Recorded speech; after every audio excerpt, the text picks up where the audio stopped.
Et nous avons contacté Dr Aissam Abdel-Fattah, professeur d'analyse de discours, afin de parler de l'importance de cette visite et de comment profiter de ce partenariat avec un géant comme la Chine. Dr Aissam Abdel-Fattah, bonsoir. Oui, bonsoir. Quand on parle d'une visite du président Abdel Fattah el-Sisi en Chine, on ne parle pas d'une première, mais on parle d'une étape qui vient s'ajouter à tout un parcours de partenariat fructueux entre l'Égypte et la Chine. Mais quand même, l'Égypte attend beaucoup plus en ce qui concerne les investissements directs et également le transfert de la technologie. Selon vous, comment cette visite, surtout la participation du président attendu au forum sino-arabe, cette participation, comment peut-elle contribuer à bien implanter et bien profiter du partenariat entre les deux côtés? Eh bien, il faut considérer que la Chine, en fait, est une très grande puissance et la seule, ou peut-être pas, avec un certain nombre, en fait, d'autres puissances en qui l'Égypte peut toujours avoir confiance, vu par le passé, Et quand je dis confiance, parce que, en fait, les partenariats avec la Chine ont fait preuve de quoi? D'efficacité sur le plan industriel, scientifique. Et moi, quand je dis industriel, parce qu'actuellement, l'Égypte a tant besoin vraiment de l'assistance chinoise à tous les niveaux, sur tous les volets. Et étant donné que l'Égypte actuellement passe par une phase critique, il y a beaucoup de réalisations qui sont en cours et que maintenant l'Égypte a un grand intérêt à développer ses industries et aussi à devenir un jour un pays producteur, à l'instar d'autres pays, et que la Chine, c'est-à-dire des rares pays qui peuvent présenter sa propre expérience à l'Égypte, dont celle-ci peut toujours profiter. Expérience de quoi? De l'industrialisation. Vous avez montré des statistiques, et les statistiques sont bonnes, prouvent vraiment qu'il y a un développement incessant des relations entre égypto et chinois, et aussi c'est qu'il y a un grand intérêt pour l'Égypte justement d'attirer les investissements chinois. Et on voit actuellement, nous vivons l'ère chinoise ici en Afrique tout entière. Oui. On a vu les pays africains, par exemple, substituent en fait la présence chinoise à celle de la présence occidentale, parce que en fait, ça s'est avéré très fructueux. On voit par exemple des barrages, des industries qui sont établies ici et là, et même des universités. En Égypte, il y a même une université chinoise, à titre d'exemple. Oui. Nous avons par exemple aux universités des départements de chinois. La langue chinoise monte de plus en plus, et c'est comme une étoile, et que le monde, eh bien, un jour viendra vraiment que le chinois occupe sa véritable place qu'il mérite en effet parmi les autres langues. Oui. Et donc, ici c'est vraiment même l'idée de colonialisme. L'idée de colonialisme est toujours attachée ici à l'Occident, alors que pour la Chine, non. On a vu la Chine en fait approuver une grande pertinence énorme dans les pays africains à travers ces projets. Puis il y a autre chose surtout pour l'Égypte, puisque vous parlez de cette visite. Oui, on a montré en fait des indices et des preuves qui montrent qu'il y a un grand intérêt, il y a aussi un développement, une évolution au niveau des partenariats. Mais lorsqu'on regarde, on vérifie les statistiques, on se rend compte que ici, au niveau des importations et exportations, ça veut dire les exportations ici de la Chine vers l'Égypte, certainement dépassent de loin ici les exportations égyptiennes vers la Chine. Ce qui certainement montre que l'Égypte a besoin justement de pousser un petit peu ses exportations et aussi à travers la production. Et on s'attend à ce que les projets actuels commencent à porter leurs fruits pour rendre l'Égypte un pays producteur parmi d'autres. Oui. L'Égypte aussi, c'est une porte importante de l'Afrique.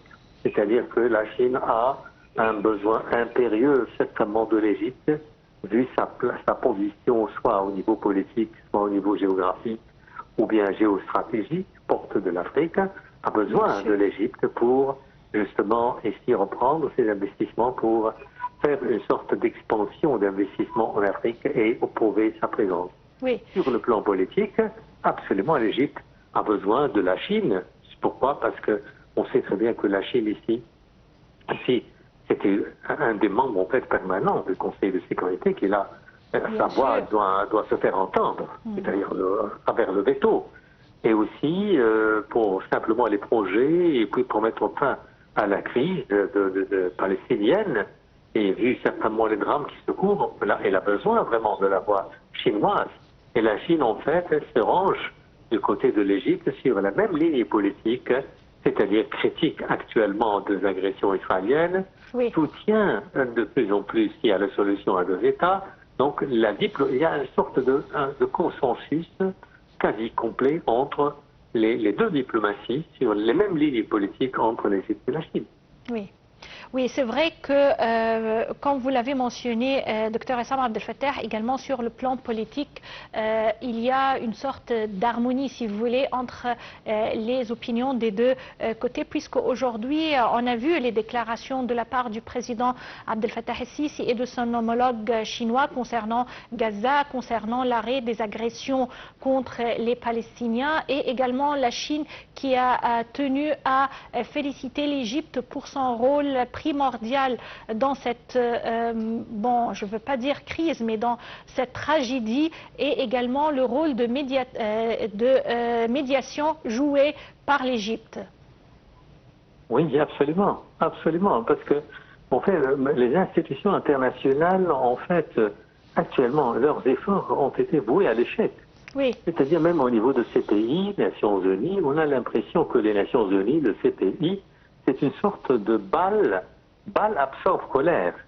Ça veut dire qu'on a l'impression, certainement, je dis qu'il n'est pas invraisemblable que les Nations Unies, et aussi le Conseil de sécurité, le CPI, ici servent de balle absorbe colère qui a été fabriquée pour les pays en développement, parce qu'on sait très bien que chaque fois que l'Israël, à titre d'exemple, ici reprend ses frappes mortelles sur les Palestiniens, enfin les pays en développement, n'ont qu'un seul recours, c'est toujours Nations Unies, Conseil de sécurité, ces pays, et puis on ne peut pas s'attendre à grand-chose, parce que vous savez que très bien, on a un jugement, mais indifférence totale d'Israël à ce jugement, même des États-Unis. Oui, donc ici, c'est-à-dire que reste l'oreille sourde complètement Israël, et alors moi on n'a plus confiance en fait en ces institutions internationales, et parce que c'est, à mon avis, ce sont les conséquences en fait d'une époque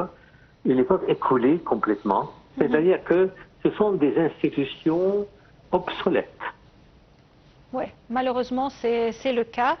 Et on attend à avoir vraiment bon recours à une solution qui peut apaiser la situation et protéger ce qui reste de la paix internationale et mondiale. Je vous remercie infiniment, Dr Essam Abdel Fattah, pour ces explications. Et chers téléspectateurs, c'était notre édition pour aujourd'hui, une couverture spéciale et exclusive de la visite actuelle du président Abdel Fattah el-Sisi en Chine. Il a été accueilli par son homologue chinois. Le président el-Sisi se trouve à Pékin, non seulement pour un sommet avec son homologue chinois, mais également afin de participer au sommet ou au forum sino-arabe, un forum qui va regrouper tous les partenaires de la région avec la Chine afin de promouvoir les relations politiques, économiques et culturelles entre ces pays et la Chine. Et bien sûr, l'Égypte là joue un rôle primordial comme un partenaire stratégique et important pour la Chine. Je tiens à vous remercier et demain, une nouvelle équipe de Direct. Au revoir.